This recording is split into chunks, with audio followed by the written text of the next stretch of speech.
कहानी भगवान के एक भोले भाले भक्त की।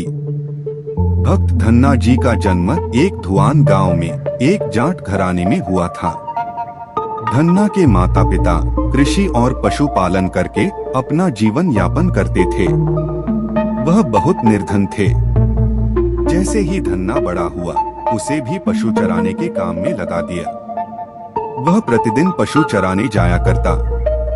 गांव के बाहर ही कच्चे तालाब के किनारे एक ठाकुर का मंदिर था, जिसमें बहुत सारी ठाकुरों की मूर्तियां रखी हुई थी। लोग प्रतिदिन वहां आकर माथा टेकते व भेंट अर्पण करते। धन्ना पंडित को ठाकुरों की पूजा करते, स्नान करवाते व घंटियां खड़काते रोज देखता। अल्प बुद्धि का होने के कारण वह समझ न पाता। एक दिन उसके मन में विचार आया कि देखते हैं कि क्या है। उसने एक दिन पंडित से पूछ ही लिया कि आप मूर्तियों के आगे बैठकर आप क्या करते हो। पंडित ने कहा, ठाकुर की सेवा करते हैं, जिनसे कि मनोकामनाएं पूर्ण होती हैं। धन्ने ने कहा, यह ठाकुर मुझे भी दे दो। उससे छुटकारा पाने के लिए पंडित ने कपड़े में पत्थर लपेट कर दे दिया। घर जाकर धन्ने ने पत्थर को ठाकुर समझकर स्नान कराया और भोग लगाने के लिए कहने लगा। उसने ठाकुर के आगे बहुत मिन्नतें की। धन्ने ने कसम खाई कि यदि ठाकुर जी आप नहीं खाएंगे तो मैं भी भूखा ही रहूंगा। उसका यह प्रण देखकर प्रभु प्रकट हुए तथा रोटी खाए व लस्सी भी पी। इस प्रकार धन्ने ने अपने भोलेपन में पूजा करने और साफ मन से पत्थर में भी भगवान को पा लिया। जब धन्ने को लगन लगी, उस समय उसके माता पिता बूढ़े हो चुके थे और वह अकेला नवयुवक था। उसे ख्याल आया कि ठाकुर को पूजा से खुश करके यदि सब कुछ हासिल किया जा सकता है तो उसे अवश्य ही यह करना होगा, जिससे घर की गरीबी चली जाए तथा सुख आए। ऐसा सोचकर ही वह पंडित के पास गया। पंडित ने पहले ठाकुर देने से मना कर दिया कि वह ठाकुर की पूजा अकेले नहीं कर पाएगा। दूसरा, तुम अनपढ़ हो। तीसरा, ठाकुर जी मंदिर के बिना कहीं नहीं रहते और नहीं प्रसन्न होते। इसलिए तुम जिद मत करो और खेतों की संभाल करो। ब्राह्मण का धर्म है पूजा पाठ करना, जाट का कार्य है अनाज पैदा करना। परंतु धन्ना टस से मस न हुआ। अपनी पिटाई के डर से पंडित ने जो सालिग्राम मंदिर में फालतू पड़ा था उठाकर धन्ने को दे दिया और पूजा पाठ की विधि भी बता दी। पूरी रात धन्ने को नींद न आई। वह पूरी रात सोचता रहा कि ठाकुर को कैसे प्रसन्न करेगा और उनसे क्या मांगेगा। सुबह उठकर अपने नहाने के बाद ठाकुर को स्नान कराया। भक्ति भाव से बैठकर लस्सी व रोटी पकाई। उसने प्रार्थना की, हे प्रभु, भोग लगाओ। मुझ गरीब के पास रोटी, लस्सी और मक्खन ही है और कुछ नहीं। जब और चीजें दोगे तब आपके आगे रख दूंगा। वह बैठा ठाकुर जी को देखता रहा। अब पत्थर भोजन कैसे करे?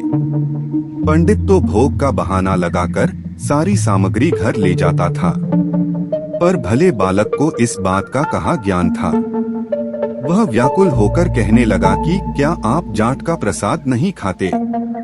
मंदिर में तो इतनी देर नहीं लगाते थे। यदि आज आपने प्रसाद न खाया तो मैं मर जाऊंगा, लेकिन आपके बगैर नहीं खाऊंगा। प्रभु जानते थे कि यह मेरा निर्मल भक्त है, छल कपट नहीं जानता। अब तो प्रकट होना ही पड़ेगा। कुछ देर बीतने के बाद धन्ना देखता है कि श्री कृष्ण रूप भगवान जी रोटी मक्खन के साथ खा रहे हैं और लस्सी भी पी रहे हैं। भोजन खाकर प्रभु बोले, धन्ने जो इच्छा है मांग लो, मैं तुम पर प्रसन्न हूँ। धन्ने ने हाथ जोड़कर विनती की, भाव जो तुम्हारी भक्ति करते हैं तो उनके कार्य संवार देता है। मुझे गेहूं दाल व घी दीजिए, मैं खुश हो जाऊंगा। यदि जूता, कपड़े, 7 प्रकार के अनाज, गाय या भैंस, सवारी करने के लिए घोड़ी तथा घर की देखभाल करने के लिए सुंदर नारी मुझे दे। धन्ने के यह वचन सुनकर प्रभु हंस पड़े और बोले, यह सब वस्तुएं तुम्हें मिल जाएंगी। प्रभु बोले, अन्य कुछ? प्रभु, मैं जब भी आपको याद करूं, आप दर्शन दीजिएगा। यदि कोई जरूरत हुई तो बताऊंगा। तथास्तु। भगवान ने उत्तर दिया, हे प्रभु, धन्ना आज से आपका आजीवन सेवक हुआ। आपके अलावा किसी अन्य का नाम नहीं लूंगा। धन्ना खुशी से दीवाना हो गया। उसकी आंखें बंद हो गई। जब आंखें खोली तो प्रभु वहां नहीं थे। वह पत्थर का सालिग्राम ही वहां पड़ा था। उसने बर्तन में बचा हुआ प्रसाद खाया, जिससे उसे तीनों लोगों का ज्ञान हो गया। प्रभु के दर्शनों के कुछ दिन पश्चात धन्ने के घर सारी खुशियां आ गई। एक अच्छे अमीर घर में उसका विवाह हो गया। उसकी बिना बोई भूमि पर भी फसल लहलहा गई। उसने जो जो प्रभु से मांगा था, उसे सब मिल गया। किसी ने धन्ने को कहा, चाहे प्रभु तुम पर प्रसन्न हैं, तुम्हें फिर भी गुरु धारण करना चाहिए। उसने स्वामी रामानंद जी का नाम बताया। एक दिन अचानक ही रामानंद जी उधर से निकले। भक्त धन्ने ने दिल से उनकी खूब सेवा की तथा दीक्षा की मांग की। रामानंद जी ने उनकी विनती स्वीकार कर ली और दीक्षा देकर धन्ने को अपना शिष्य बना लिया। धन्ना इसी तरह भगवान के नाम का सुमिरन करने लगा। मन में अटूट विश्वास रहे तो सब कुछ संभव है। कृपया वीडियो को लाइक और चैनल को सब्सक्राइब करें। जय श्री कृष्ण। धन्यवाद।